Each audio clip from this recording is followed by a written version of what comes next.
Sekretaris Jenderal PDI Perjuangan Hasto Kristianto diketahui mengusulkan pembentukan komite independen untuk mengaudit hasil survei dari lembaga-lembaga survei. Terkait dengan hal ini, tim kampanye nasional atau TKN Prabowo Gibran memberikan komentarnya.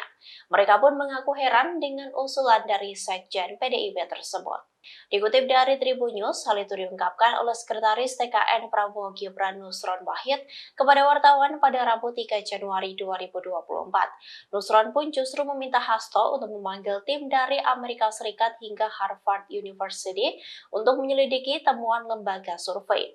Meski mengaku heran, ia mengaku senang dengan usulan tersebut. Sebab semakin banyak ahli, maka hasil survei akan semakin kredibel dan semakin jelas. Nusron pun mempersilahkan Hasto untuk membuat komite audit dari mana saja.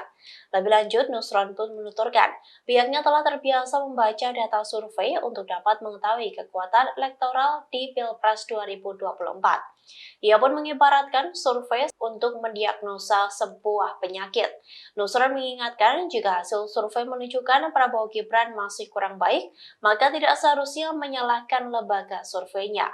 Hal itu diibaratkan seperti jika didiagnosa penyakit tidak seharusnya menyalahkan dokter, namun yang perlu diperbaiki adalah kesehatannya.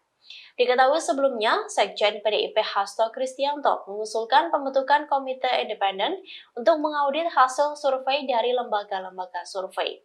Hasto mengatakan hal tersebut penting untuk menguji kredibilitas lembaga survei dalam melakukan riset agar demokrasi Indonesia bisa terjaga.